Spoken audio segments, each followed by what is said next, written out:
Good morning. It's Tom Padula from TomPadulaTV on YouTube and Insegna Booksellers. And today is another one of those days where we're going to delve into world history and we're going to go to the section where, the Crusades sort of develop. That's the main one. Then, of course, we will continue with our journeys through China and, through China, through American history, etc., etc. Then, of course, before the invasion, our friends Benja Patterson and Henry Lawson, and my trip, of course, to the north, where we continue to discover beautiful Australia.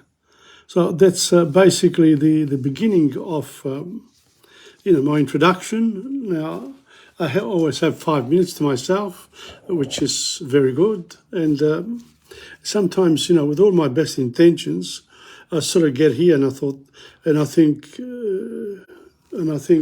what makes me go on with this world history? Well, in fact, over the last year, this is now program 52, and it's Thursday, the 13th of October, 2022, and today is the birthday of one of my nephews, Chow. That's good, just remembering your birthday. And why, the birthdays, the events, whatever we do, everything becomes history. Well, so what you take out of history is important, especially because these days, in my third age, well, let's admit to it, I am in my third age, and memories play a big part in one's life. They always have for me. I've always been intrigued by history, but I'm sort of coming to grips with it more and more as I delve into it and as I watch those series on YouTube. YouTube is really doing a great job in terms of educating us about all sorts of topics, including history, including the people who've made history, in the sense that if they run a nation, or they've discovered something, or they played sport, whatever the topic, eventually there have been people who've excelled in them. And therefore we want to know who they are. And the people have been very good and the people have been truly bad as well. We want to know what makes people do the things that they do. And at the moment, our world doesn't look too crash hot because there are sort of the precursors of wars here and there and everywhere by the more advanced societies. And the bigger nations sort of battling the little ones and trying to conquer their lands when we've got a whole universe to conquer. Why don't we concentrate more and more about the universe rather than fight each other? And that's the message for peace in the world. People and nations do need to have some sort of vision ahead. So the vision can be succumbing your neighbours or chasing up a star in the universe. Which one would you choose?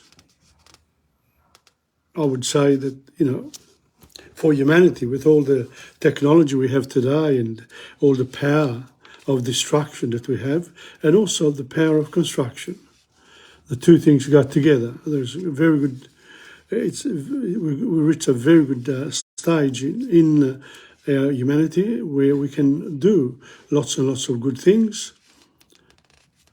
And there are also a lot of people chasing peace continuously. So that's, let's leave it on a positive note. Let's hope that the world does achieve the peace that it needs. on that note, I'm going to start. Okay, here we go. We're going to go to, let's have a look here. Now, some of the things that I might say here, I'm reading from books, an older book. So what I'm trying to say is that some of the concepts that I meet along the way, I will comment on if I think they should, it's sort of, we've overcome certain things in history. For example, this one here, we talk about the spread of Islam and the Crusades. That's where we're up to now.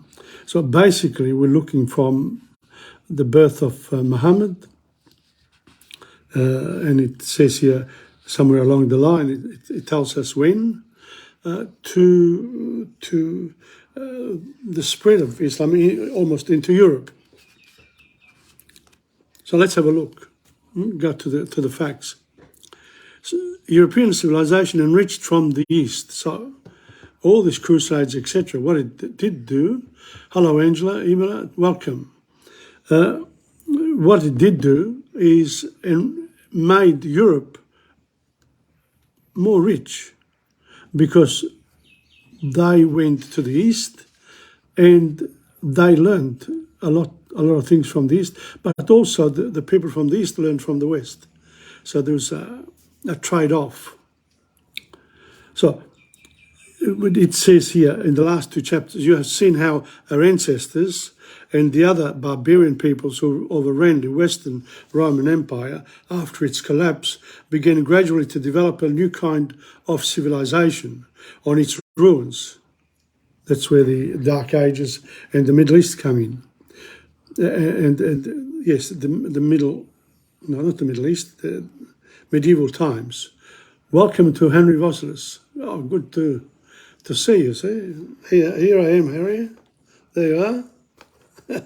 Just for you. In this chapter, the next one, you will learn how this new European civilization was enriched by knowledge from the East. Now, the Eastern Empire remained unconquered till 1453, whereas the Roman Empire fell, in the 4th century, and sort of went through a really bad period of time in terms of the turmoils that the fall of the Roman Empire caused. The Eastern Empire, it's from Constantinople going towards India, remained unconquered. They kept going. So the Christians there ruled those lands for a long time. And of course, slowly but surely, the competing forces did something to them, and eventually they lost it all. Well, they lost in 1453, but that doesn't mean that they didn't go back there in other forms. It just means that they were not the governing forces in the East. The Ottoman Empire took over. So throughout the Dark and Middle Ages, the Eastern Roman Empire was attacked frequently by Teutons, that's the Germans, Slavs, Turks, and other barbarous people. Barbarous people. Well, I call them Paleolithic people. People who lived in small villages, in places where they sort of lived quite in peace until they became ambitious. And then they went somewhere else. A bit like us now with television and with the world. We get to know the world so well that we need something else to do. Let's go into the stars, sort of thing. Weakened by these wars and by other causes, the empire was sometimes reduced to a small strip of territory around Constantinople, but the capital itself was not finally conquered until 1453. So it was sort of a reducing empire as it went along. But way after the Western Roman Empire fell. During this long period, however, the Greek-speaking inhabitants made little progress in the arts of civilized living. Oh, well, this guy here must be having a go at the Greeks. I reckon they understood what it was all about, and so they enjoyed the sun and did some fishing. It's another way of looking at it. In fact, in many ways, they slipped back towards barbarism So they said, well, an eye for an eye, things like that. Being content to live on memories of the great days of Constantine and Alexander.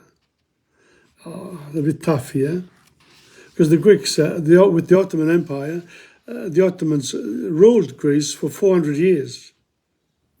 I don't know where this guy gets the information from, but he probably knows more than me. So, Muhammad, prophet of Allah, born about 570. About 570 AD, there was born in Arabia. Somewhere else I saw the actual date, but we'll just take it as 570 for the moment.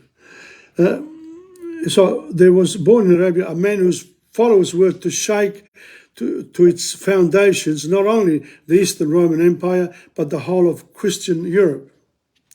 Muhammad was, he says, an ignorant Arab. I'll just say, an Arab who wasn't educated, he was a trader. An Arab merchant who led his camel caravans on trading journeys back and forth from Mecca. He definitely didn't do any studies, whilst he had to look after his, his journeys with the camels and the retinues and the products. He must have been pretty tough. His birthplace, that's Mecca, so Muhammad was born in Mecca. And one of the few towns of any size in his desert homeland. One of the few towns. He probably learned from the Jews with whom he traded of their belief in one God. At any rate, he became convinced that the polytheistic beliefs, so belief in many gods, of his fellow tribesmen were wrong, and that he, Muhammad, was the prophet chosen by the one true God, Allah, to explain to men the ways and wishes of Allah. So in other words, there's Allah, God, me, and then there are you. You just listen to me because he tells me what to do and I tell you, basically. I mean, it's the same thing with Christianity. Jesus Christ, Son of God, God is up there, he tells us what to do, and he's human. That's the ideas are there, except Muhammad was born 570 years after the birth of Christ. So, he's last. The Jews came first, then Christianity, Judaism, Christianity, Islam, in that order, under the same umbrella of the sky. They're all from the east, around Jerusalem. They're still fighting. I don't understand it. But sometimes they've had good periods of peace. So we wish them lots of peace.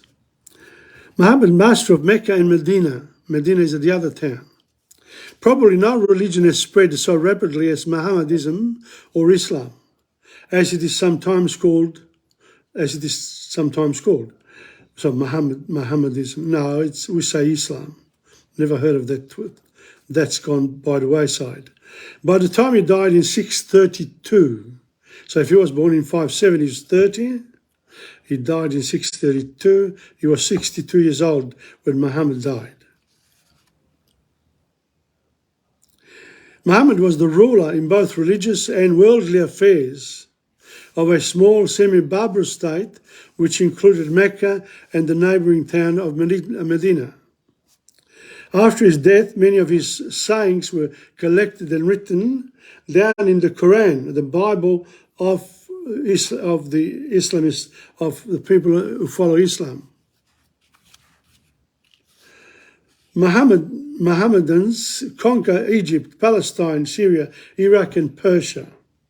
Armed with their holy book and with short curved swords called scimitars, the Mohammedans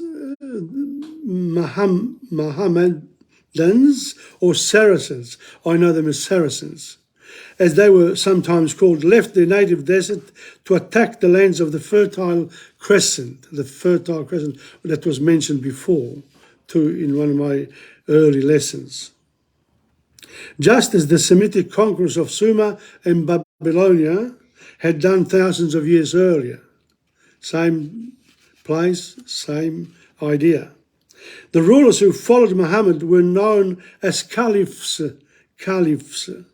By the time of the fourth caliph, Ali, the Saracens had carved from the weak Eastern Empire the rich provinces of Egypt, Syria, and Palestine, and had also conquered the land of the Twin Rivers and Persia. To conquered peoples, they gave the choice of conversion to Mohammedanism, payment of very high taxes, or death. They gave you a choice. You either follow what we say, or you have your head chopped off, or if we really like you, we'll charge you some, make you pay some taxes. And isn't that funny? That's exactly what then the Queen and King of Spain in around the 1590s, around the time of Christopher Columbus, they used the same method to get rid of the Saracens from Spain. So they charged them. So a lot of the Saracens, people who believed in Islam, either went in hiding, they went away, or they were killed. That's a rough world. That's how it was. Islam extends from India to the Atlantic. Not a bad effort, huh? Most people chose conversion or taxation. I would say conversion is easier. So that by 722 AD, less than a century after the death of the Prophet, the Muslims had conquered an empire stretching from the Indus River and Jaxartes rivers along the eastern and southern coast of the Mediterranean Sea to the Atlantic Ocean. They had also crossed the Straits of Gibraltar and made themselves masters of Spain and Portugal. And they were stopped by Charlemagne at the Pyrenees. Those are the mountains between Spain and France. And as a result of that, we've got a lot of excellent literature about this time in Italian literature. Beautiful stories. I am hoping to get to them. So I can't go straight. Got to wait a while before I finish all this work. Leo III defeats Muslims in 717 AD. For a time it seemed that Christianity might be beaten by the new religion.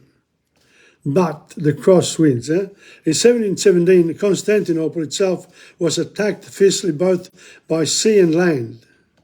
And there's something on YouTube about this. But the reigning Emperor Leo III was an unusually brave and energetic ruler. With the help of Greek fire, he and his soldiers managed to save the imperial city and sought to dam back the Muslim tide in the east. So they were stopped in the east. What happened in the west is here. Charles Martel wins the Battle of Tours in 732, around the same time. In the west, however, a few years later, the Muslims in Spain crossed the Pyrenees and streamed into the fertile plains of France. But there too they met defeat. In 732 AD, the Frankish army of Charles Martel, Charlemagne's grandfather, won the great Battle of Tours and drove the Moors back across the Pyrenees. The Moors are the Saracens. This was one of the decisive battles of world history. If the Moors had won, historians think Europe might well have become Mohammedan. Christianity would be wiped out. So that's where we are for today. That's enough for today about the Crusades. Of course, there's a lot more to it. There's a lot more.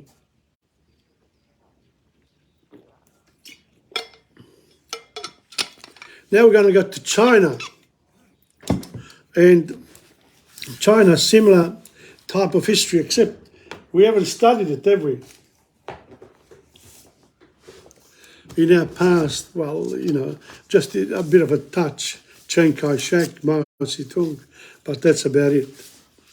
But now we're going back, and the origin. Can you imagine somebody rings and throws the phone onto the table? Okay. The origins of every bush and tree looks like an enemy. During the Faishu campaign, the former Qin army and the Jin army paddled across the Faishu River, preparing for a decisive battle. One day, Fujian boarded the defense wall of Shuyang city to observe the situation of the Jin army. Glancing afar, he found that the Jin army tents were arranged in an orderly fashion. Studying further, the bushes and trees on opposite Bagong mountains were shaking, which did not allow one to know how many Jin soldiers were hidden there. He said to his brother, who was just beside him, that this was a powerful army. How could people say they were weak? After saying that, his face showed an expression of fear, and he ordered the Qin army to keep a close watch. This is the origin of the Chinese idiom of every bush and tree looks like an enemy, which is a metaphor for extreme timidity when one is in extreme fear. The king, I'm watching the Qin Empire, the Qin Empire. The Qin is the precursor name for China. Okay, so that's where we are now. Let's see. The Battle of Faishui. Look it up. Faishui, Feishui. The Battle of Faishui. In 317, that's when the fights in Europe, the Western Roman Empire was falling apart. A member of the royal clan was proclaimed emperor under the support of Wang Dao and set up his capital in Jiangkang, today's Nanjing, Jiangsu province. This is known as the Eastern Jin dynasty in history. In the north, the minorities who had moved inward, and the Han set 16 authorities in the Yellow River Basin, which is called the 16 States. In the latter half of the 4th century, Qin dynasty united the north. In 383, Fujian led an army south, hoping to wipe out the Eastern Jin in one attack. It's funny, I'm watching the Qin Empire, and I actually watched this particular battle a couple of nights ago. Before the war, some people firmly advised Fujian doing so, arguing that the Eastern Jin dynasty, with the Yangtze River as a natural barrier, was very difficult to attack. Fujian insisted and said, "We will overwhelm with numerical strength. So long as every one of us throws a whip into the Yangtze River, its waters cannot keep flowing." Very smart. Facing the attack from the former Qin dynasty army, the Eastern Jin dynasty decided to make concerted efforts to fight against the enemy. At that time, the leaders of the Jin army were Xie Shi, Xie Xuan, and Liu Laozi. They had an army of only 80,000 men. In the 10th lunar month, Fujian's army captured Shuyang's, today Shuxian County, Anhui province. Fujian sent Zhu Xiu, a Jin general captured by the former Qin army, to the Jin army to induce them to capitulate, to give up, in other words. Seizing the chance of going to the Jin camp, Zhu Xiu told Xie Shi that there were only 250,000 former Qin soldiers in the front line, and he suggested the Jin army launch an attack first. In the 11th month, Liu Laozi attacked the former Qin army. with 5,000 crack soldiers and wiped out 50,000 former Qin soldiers. 5,000 against 50,000, and they won. Xie and other generals advanced on the crest of the victory and confronted the former Qin army with its army on one side of the Feishui River. One day Xie Xuan proposed that it was not convenient for the two belligerent parties to fight on different sides of the river and asked the former Qin army to draw back. Fujian had planned to attack the Jin army with his cavalry when they crossed the river, so he ordered his army to retreat. However, his soldiers did not know the real meaning of the retreat, and many of them thought that they had lost the battle. Just at that time, Cui Tzu shouted loudly, "The king's army has lost the battle. The king's army has lost the battle." This threw the former Qin soldiers into great confusion. At once, the Jin army took advantage of the occasion and crossed the Feishui River. Fujian's soldiers fled desperately, and Fujian himself got wounded by an arrow. At last, Fujian returned to Chang'an with only a little more than 100,000 soldiers. This was the famous Battle of Feishui in history, in which a small army defeated a big one. After the Battle of Feishui, the former Qin dynasty fell, and North China was again rent by independent regions.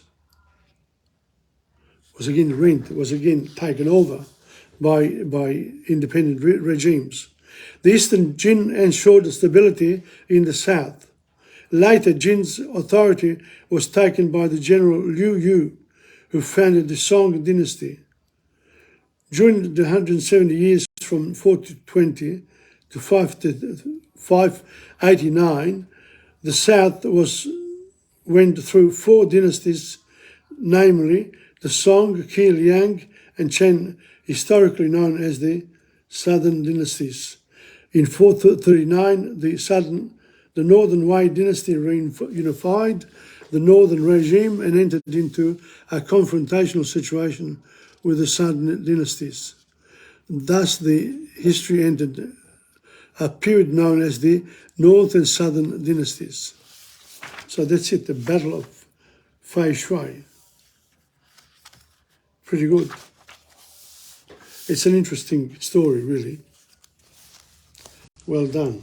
I'm happy with that. Well, from China, Feng Shui, etc., watch some of those series on television. It's really good. The Qin Empire, the Ottoman Empire, there's about the Crusades, and the Qin Empire from China really gives you a very good idea of what I've been talking about.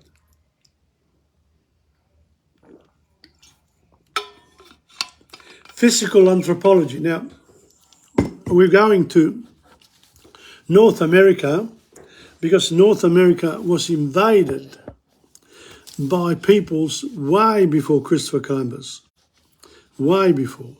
And the whole of the American continent, both North and South together, they had the people going there, following the animals, the big animals that went to, the bison, etc. Here we go. So we're looking at what the discoveries are in modern times that tell us something about the past. And last week we did, quite a few things to do, the genomics. I've spent a couple of sessions on genomics. I hope somebody gets something out of it. Physical anthropology. Paleo-Indian skeletons in the Americas, such as Kennewick men, Washington men, Washington State. There's the Kennewick men. Hoya Negro, skeleton, Yucatan. Luzia woman and other skulls from the Lagoa Santa site in Brazil. Hoya Negro, skeleton, Luzia woman and other skulls from the Lagoa Santa site in Brazil. Bull woman, Idao, Peñon woman, 3, 2 skulls from the Tlapacoya site in Mexico, and 33 skulls from Baja California, have exhibited craniofacial traits distinct from most modern Native Americans, leading physical anthropologists to posit a Paleo-American population of an Australoid rather than Siberian origin. Don't forget the Australoid peoples come from South Africa. So there we are. So, you know, some of these finds they prefer to have the Paleo-American, the old American citizens. Well, they weren't citizens, tribes. They came from the Australoid section of human genomics, rather than the Siberian origin. The most basic measured distinguishing trait is the dolichocephaly, dolichocephaly of the skull. Some modern isolates, such as the periquus of Baja California, and the Fuegians of Tierra del Fuego, that's right down in South America, exhibit the same morphological trait. Other anthropologists advocate an alternative hypothesis that evolution of an original Beringian planotype gave rise to a distinct morphology that was similar in all known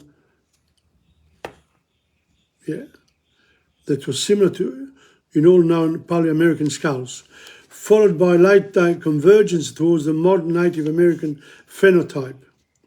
Genetic studies do not support the Paleo-American hypothesis of an Australoid origin. I thought that was the case, and firmly assign all Paleo-Indians and modern Native Americans to one ancient population that entered the Americas in a single migration. Only in one ancient specimen, Lagoa Santa, and a few modern populations in the Amazon region, a small Australasian ancestry component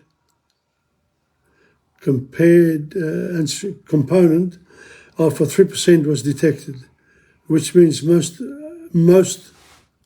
which remains unexplained by current state of research. So you got a fight here between the Australoid and the other one, the Beringian type people. So you got to find out which is their origin. A report published in the American Journal of Physical Anthropology in January 2015 reviewed craniofacial variation, focusing on differences between early and late Native Americans and explanations for these based on either skull morphology or what?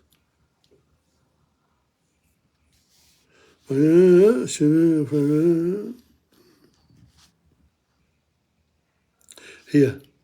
Studies focusing on craniofacial morphology have argued that Paleo-American remains have been described as much closer to African and Australian Melanesians populations than to the modern series of Native Americans. So, the competing forces here, who's right and who's wrong, suggesting two entries into the Americas, an early one occurring before a distinct East Asian morphology, developed or referred to in the paper as the two-component models. So, what are they saying here? They're saying, well, it can't be one, it can't be the other. How about we give it, we give the truth to both sides. Both sides have influenced on the American populations of old. A third model, the recurrent gene flow models, attempt to reconcile the two, arguing that circumarctic gene flows after the initial migration could account for morphological changes. It specifically evaluates the origins. The original report on the Hoya negro skeleton, which supported the RGF model, the authors disagree with the Americans, arguing that the skulls falls into a subregion of the morphospace occupied by both Paleo-Americans and some modern American natives. So, they still haven't made up their mind about who actually came into the Americas. Who was first there and who came later. But really, the most important things to remember is that before Christopher Columbus, for centuries and centuries before, there were some important civilizations in North and South America and Central America. Basically, now we're going to go to before the invasion.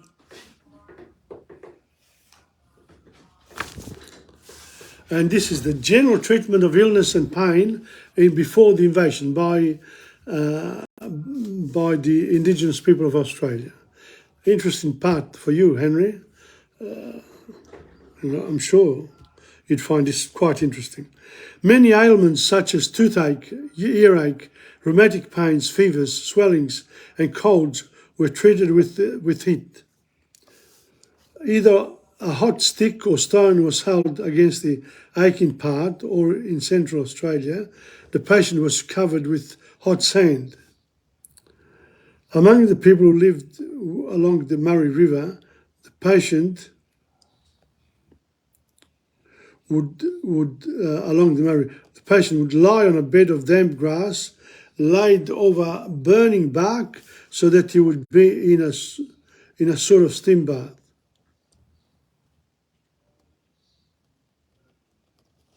So that's it. Certain substances were regarded as especially powerful for rubbing on the body. For example, human blood or underarm sweat or animal fat. In any case, the rubbing would do good. Sometimes the patient was given human blood to drink, a kind of blood transfusion. Headache was treated by tying a cord tightly around the head.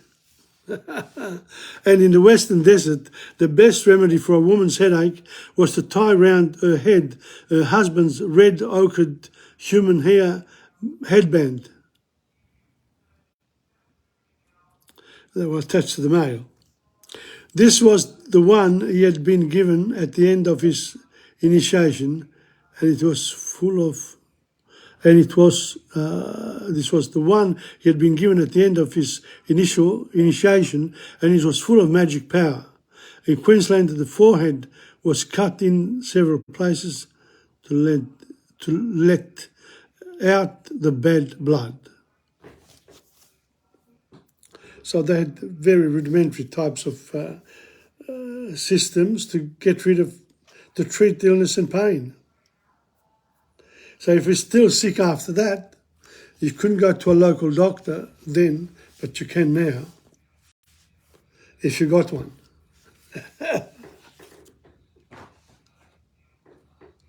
Well, now to our friends, Banjo Patterson. And this was, the bush undertaker.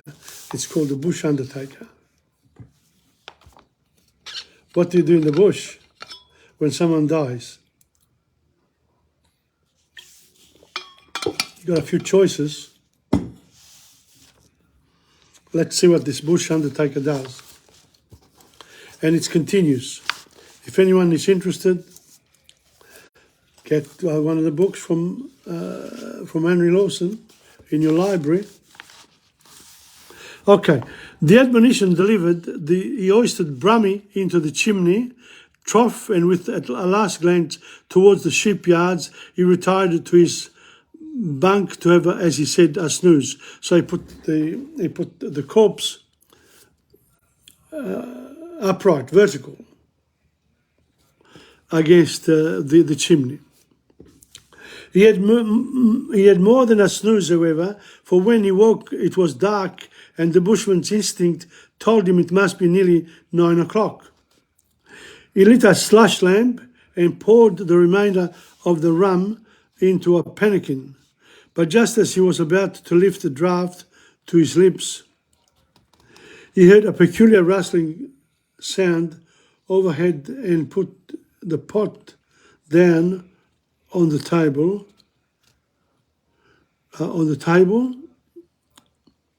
With a slam that spilled some of the precious liquor.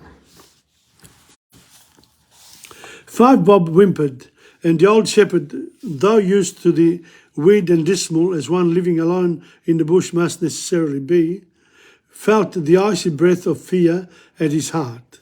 Who could it be? He reached hastily for his old shotgun and went out to investigate. Okay.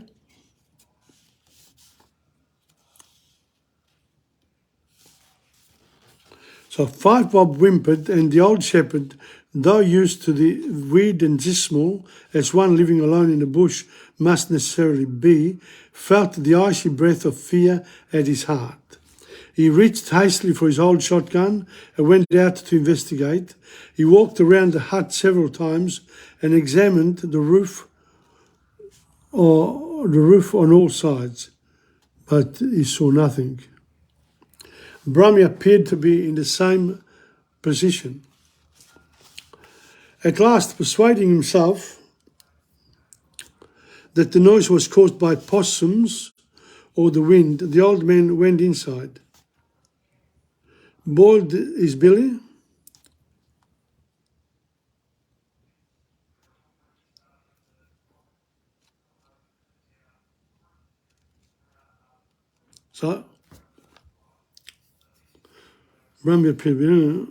At last, persuading himself that the noise was caused by possums or the wind, the old man went inside, boiled his billy, and after composing his nerves somewhat with a light supper and a meditative smoke, retired for the night. He was aroused several times before midnight by the same mysterious sound overhead, but though he rose and examined the roof on each occasion by the light of the rising moon, he discovered nothing. At last he determined to sit up and watch until daybreak, and for this purpose took up a position on a log a short distance from the hut, with his gun laid in readiness across his knee. After watching for about an hour, he saw a black object coming over the ridge poke. He grabbed his gun and fired. The thing disappeared. He ran around to the other side of the hut, and there was a great black goanna in violent convulsions on the ground. Whoa! Killed a goanna.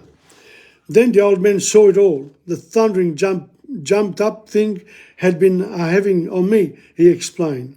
The same cuss a god wretch has followed me home has been having its Christmas dinner off Brummy and haunting on me into the bargain, the jump up thinker.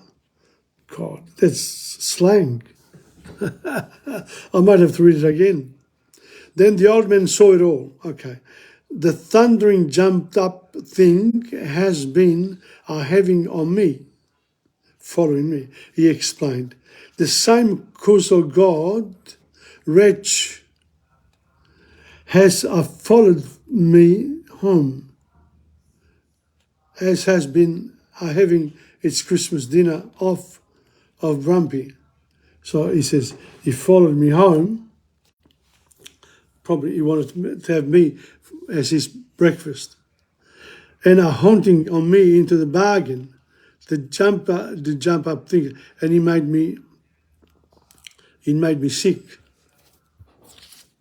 with fear. There you are. That's that. I think this particular story's only got 2 more pages, a page and a half. Maybe I'll do the whole lot next week. We'll see. We'll see what happens. Banjo Patterson. I left you to last this time. Oh, we're changing. And this one here is called The City of Dreadful Thirst. The stranger came from Narromine and made his little joke. They say we folks in Narromine are narrow-minded folk. But all the smartest men down here are puzzled to define a kind of new phenomenon that came to Narromine. Last summer up in Narromine, it was getting rather warm, 200 in the water bags and looking like a storm. We all were in the private bar, the coolest place in town, when our across the stretch of plain, a cloud came rolling down. We don't respect the clouds up here. They fill us up with disgust. They mostly bring a bogan shower, 3 raindrops and some dust. But each man simultaneously, like to each man said, I think that cloud suggests it's up to have another drink. There's a clouds of rain and clouds of dust. We've heard of them before. And sometimes in the daily press we read of clouds of war. But if this ain't the gospel truth, I hope that I may burst that cloud that came to Narromine. Was just a kind of thirst. It wasn't like a common cloud. It was more a sort of haze. It settled down about the streets and stopped for days and days. And not a drop of dew would fall, and not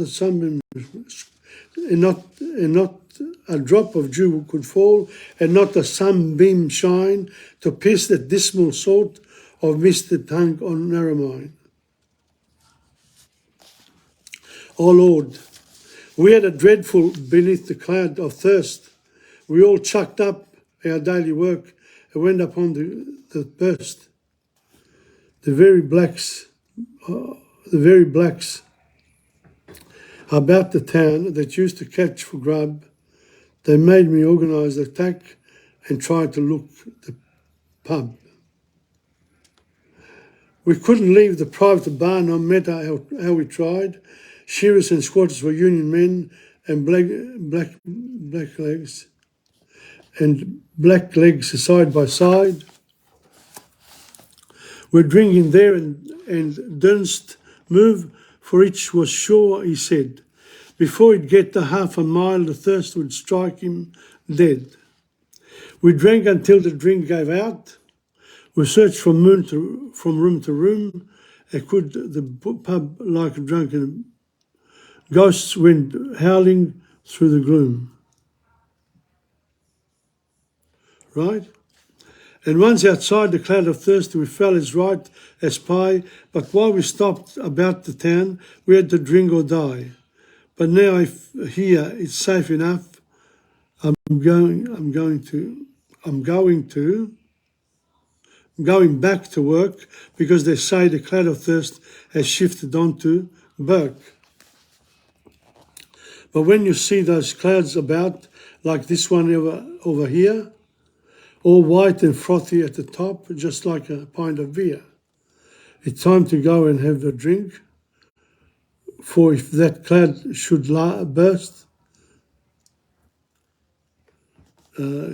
burst, you'd find the drink would all be gone, for that's a cloud of thirst. So the clouds, like, I don't know.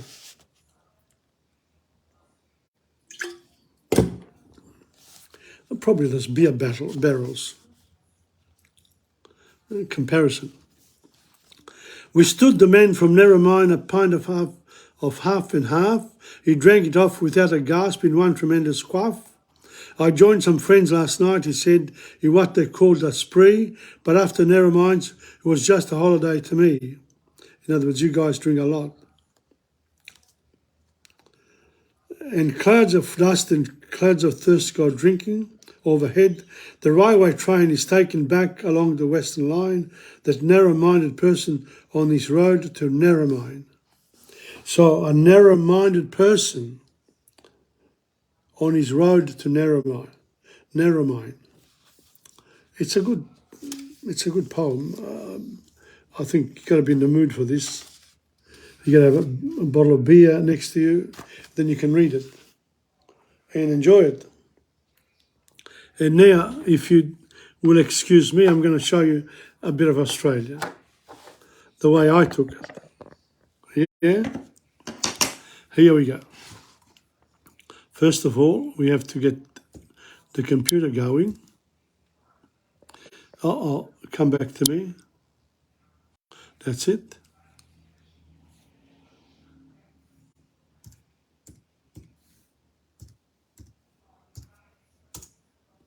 Yes, here we are. From last week, we were here last week. This is Nitmiluk National Park. And we were taking a ride on the river there. Okay, so let's have a look. We were here. That's where we were last week. There we are. How beautiful is that? Well, we're going to just continue. I'm not going to... Come on. More.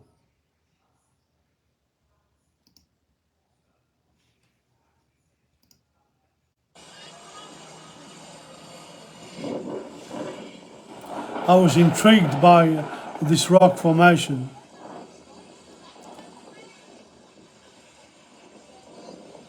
When you're there, it's just so impressive.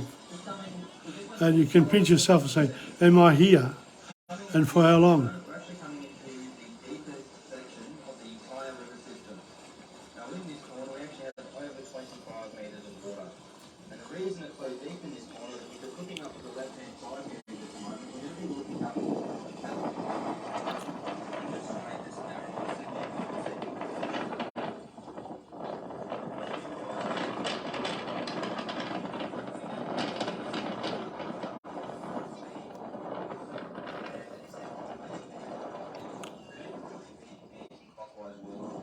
Looking for animals too, on the rocks. You could spot something.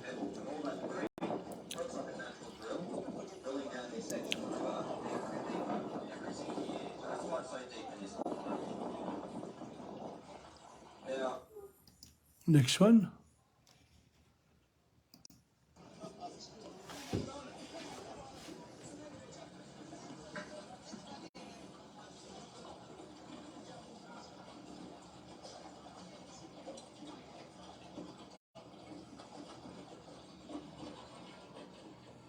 That's it. The canyon. Amazing. How it's turning. So that's the beginning. That's where the water comes from.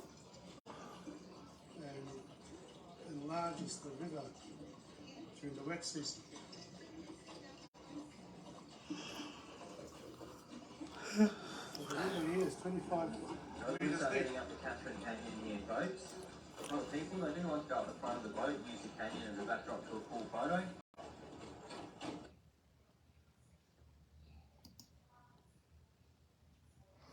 I are enjoying the sights.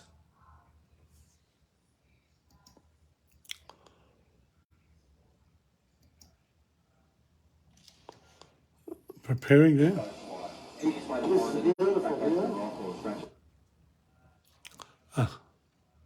Trying to say something. These are the people on the boat, all enjoying it. And that's what they're enjoying, looking at.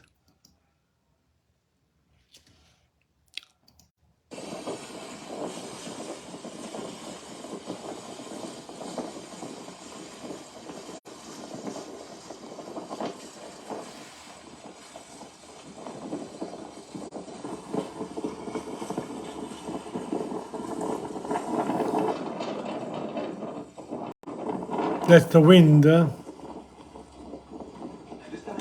making all those noises.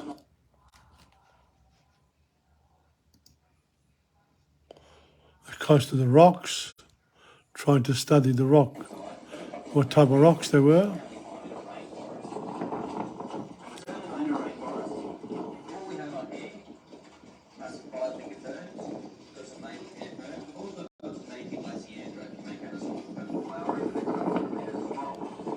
You know, when you're there, you're conscious of the fact that you might not come back anymore, so you do your best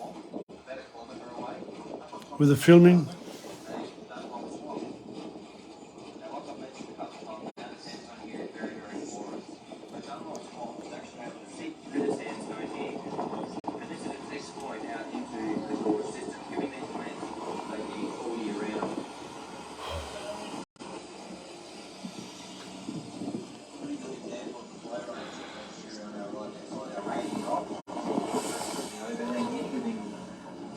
Well, what's happening there? I'm just going to go ahead now.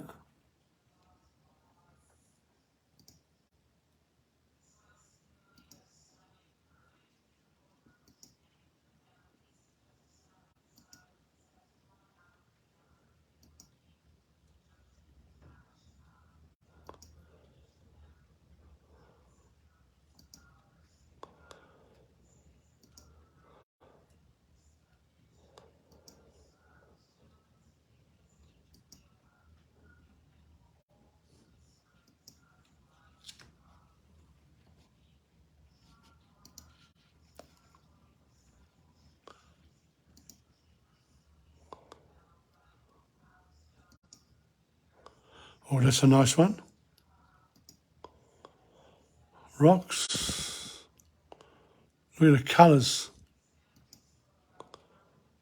Beautiful, look at that.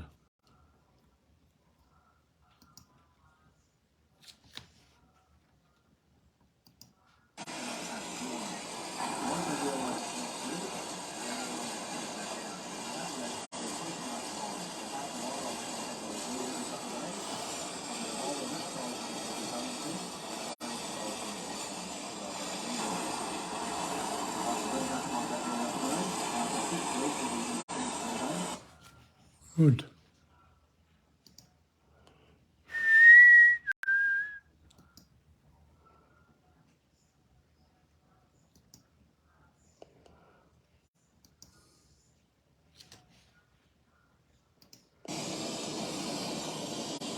This is truly a magnificent part of Australia. And yeah, as they say, if you never go, you'll never know. It's true, isn't it? If you never go, you never know. But now we went. Welcome to Rosa Padula. This is northern Australia. It's this Catherine River, Nitmiluk, in Catherine Daly.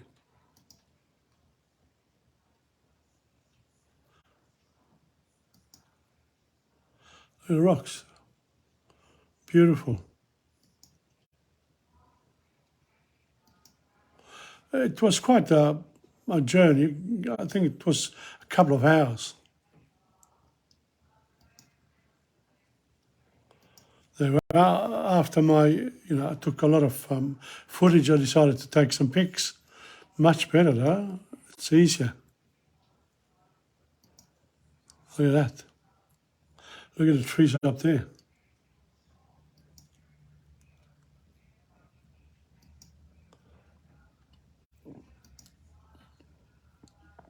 And that's where we walked back.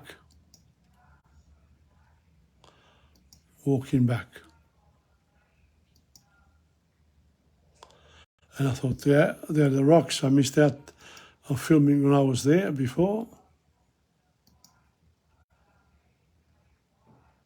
See, there's some human activity there.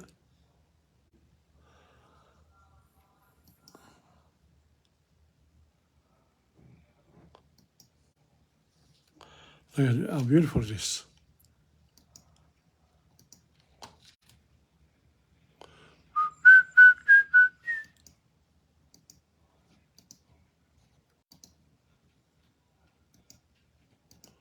Come on. Ah, there. What's that? That's like a cave. I thought there were birds there. Come on, bird. Yeah, the bird. There it is. Gotcha. Not for too long.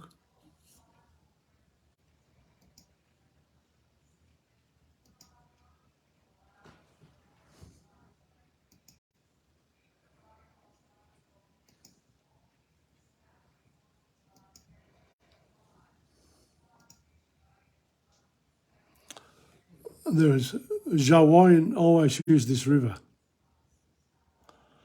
Okay, so there, explanations there. This river is important for fishing, hunting and collecting. That's why it's so important. Plants and rocks in this area are hardly found on top. To collect something for a particular use, we have to come here. Like fire stick and rocks, we need round rocks to grind flour, round rocks, etc. Good notes. And I thought I'd kept them all. See, we eat the fruit of the white apple after it has been soaked in the river. White apples.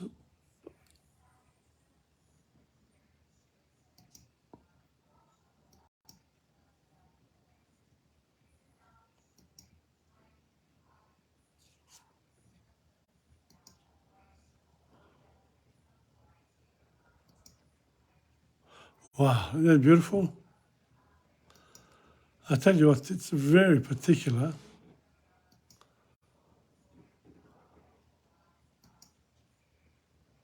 I didn't try to drink it. I don't know whether I was supposed to be all right.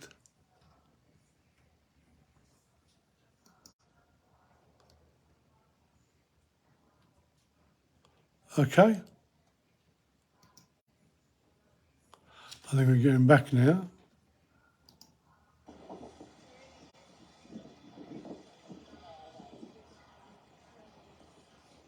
Kingfisher, good name. The old boat is coming in.